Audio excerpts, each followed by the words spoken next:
What happens when the world turns against you? When the people who once called you family now whisper your name like a curse? What happens when you are being accused of something you had no idea about? How do you defend yourself in that case? And what do you do to free yourself? Think about these questions while we get into today's story. In the village of Odomase, there lived the young couple Ama and her husband Nana Kwame. In this village, there was a strict rule, an unspoken one, and one of the worst of these rules was that a woman without a husband had no worth. Ama never imagined she would become a widow, but life never spares those who think they are safe. Ama and Kwame Edu, her husband, shared a marriage that many in Odomase envied. Their love spoke in the way Kwame's eyes softened when he looked at Ama, and in the way she always prepared his favorite palm nut soup with freshly pounded yam. Kwame owned vast cocoa and maize fields that stretched across the eastern hills. His crops flourished, earning him wealth and respect. Every market day, traders arrived from nearby villages, eager to buy from Nana Edu's harvest. Ama, the heart of their home, was known for her kindness and wisdom. She was a skilled weaver. She crafted the most beautiful kente cloths that women from other villages sought after. Together, they raised their beautiful 3 children, Kojo, Ifwa, and Kwesi.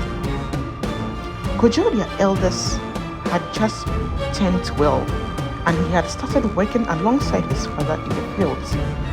Ifwa, a curious and lively 9-year-old, loved watching her mother weave colorful patterns, and Kwesi, their youngest, who was 4, ran around the village square, his bright eyes and infectious laughter bringing joy to everyone.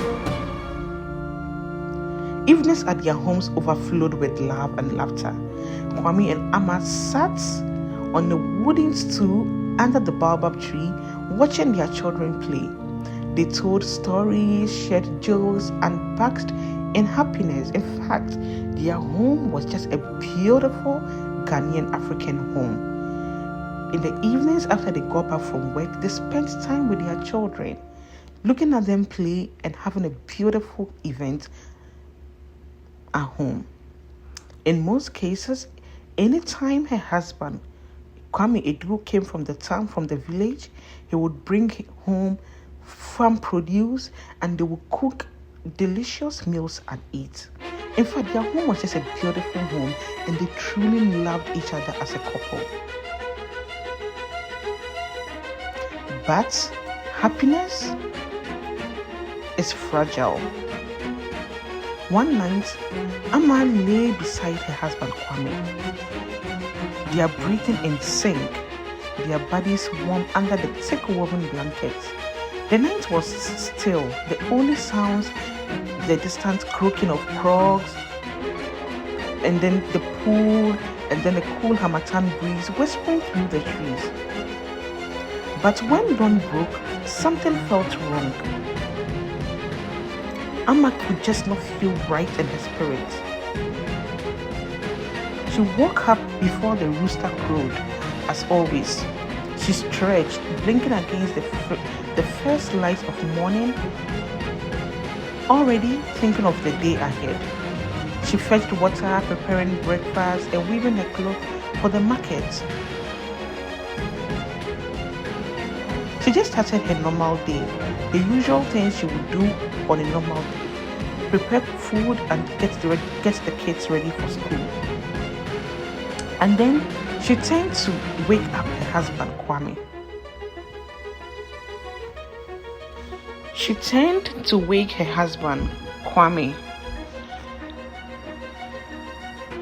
But when her hand touched his arm, he was cold.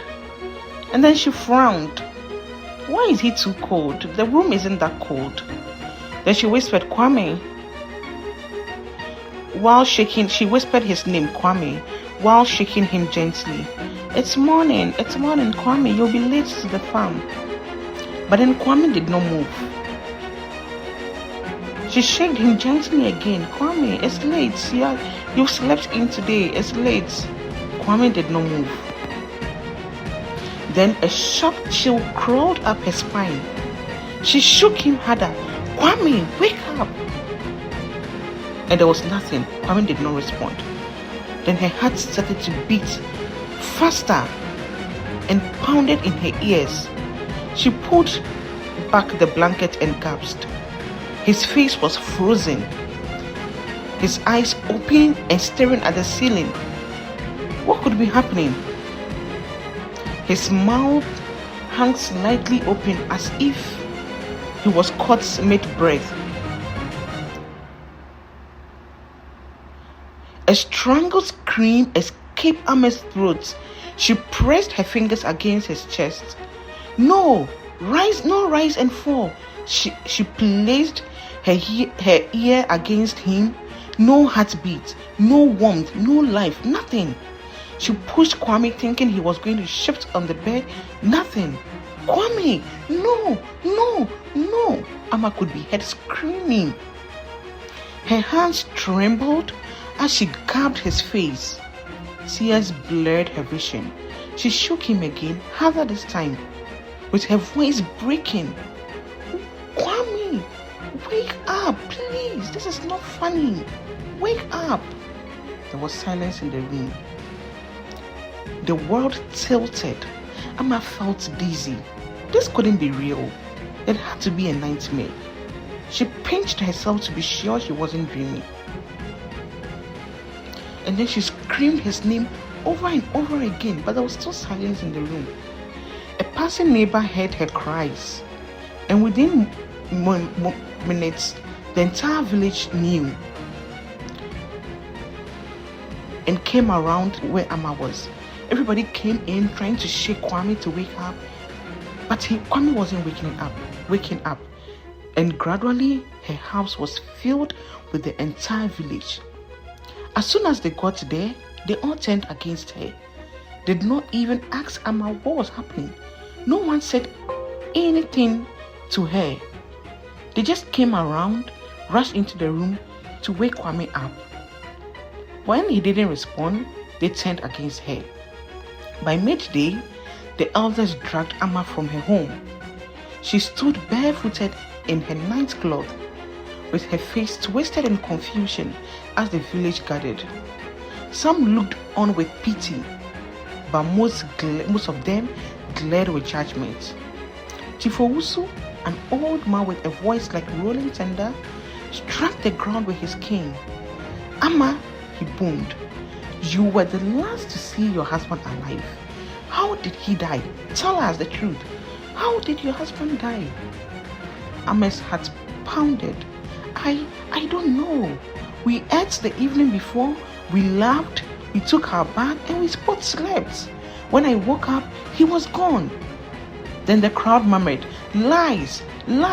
Women like her always have secrets. Check her hands. Maybe she strangled him in her sleep. Check her well. Someone should spank her to say the truth. All of these are lies. Then Kwame's brother, Yao, stepped forward. Greedy, cruel, hungry for power. Chief, he said with his voice dripping with false sorrow, my brother is dead. And this cursed woman still sits in his house, eating his food, sleeping in his bed. You should question her what happened to my husband.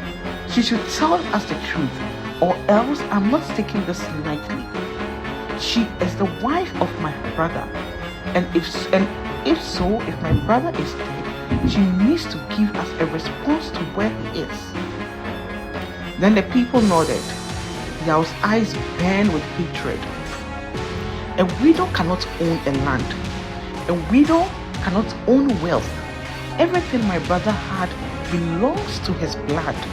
not some woman who killed him in his sleep. Ahmed's heart breath hot. That is not true. I did nothing. I'm just an innocent wife of your brother. He has been my husband for so many years. We just had supper and went to bed, and I woke up to see him dead. I did nothing. This is not true. A sharp slap cracked the square. Yao, the younger brother of the late Edu, slapped his wife, Ama. And then the crowd gasped. No one moved to help her. She was standing so barefooted in the midst of all of these people, and she was being mishandled, insulted, ridiculed. They did all manner of things to her, but no one, absolutely no one moved to help her. That same day, they dragged Amma out of the home. Yes, that same day, her husband died. That very day, she was dragged out of the home. She watched helplessly as her husband's family took everything away. His house, his cattle, his gold, his jewelry, his properties, everything, even the clothes she wore with her own hands. They took them away from her. The elders nodded. This is the way we do things. That is right. Get everything out of her home. It is the way of things. Ahmed's mother knelt before them and was crying. She cried, "Please, my daughter has nowhere to go. My daughter has nothing to do with the death of her husband. She is innocent. Just have pity on this poor widow. She has nowhere to go." The elders turned away and said to the poor old woman, "Justice has been served." That night, Amma slept in the dust on the bare floor with her 3 children. She had not even a piece of cloth to sleep on because the husband's family had taken everything away from her. She had no utensils to cook in, nor even a cup to drink water from. They shaved her hair off as a sign of disgrace. On the day of the funeral, they locked her inside a room with the remains of her husband, Kwame. She sat in the dark room alone with the dead body and was forced to atone for a crime she never committed and has no idea about. After the burial, Kwame's family returned, not with comforts, nor with any money for her to take care of the kids, nor with any of the properties they took away from her, but with greed. They stripped her of everything she had behind, everything, and forced her and her children to live outside under a tree. Amma, once the proud wife of a respected man in the village, Amma, the well-crafted woman who weaved cloth for even the wife of the chief in the village, Amma, the respected and loved woman by all, now sat in the dirt abandoned by the people she once helped, abandoned by the people she and her husband once fed in the village. The villagers who once greeted her with smiles now turned their backs. Nobody cared about her. Nobody cared about her kids. Nobody cared about her well-being. Nobody ever wanted to help her in this circumstance.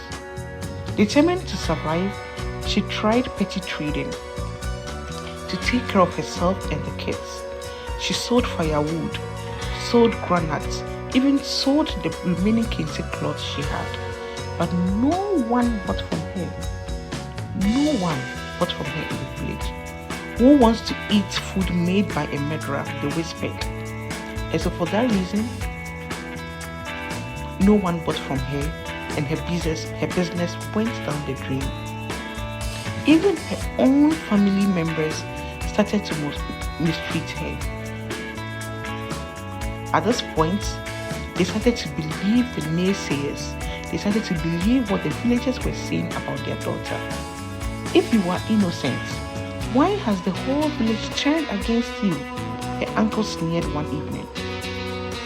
Amma, tell us the truth. We are your family. If you claim you are innocent and you have no idea about how your husband died, why is the whole village against you now? Amma, trying to defend herself, just broke down in tears. She couldn't believe that even her family, even the people she loved, even the people she called her family members were now against her. She fought, she struggled, she begged the gods for mercy. She did everything she can to defend herself, but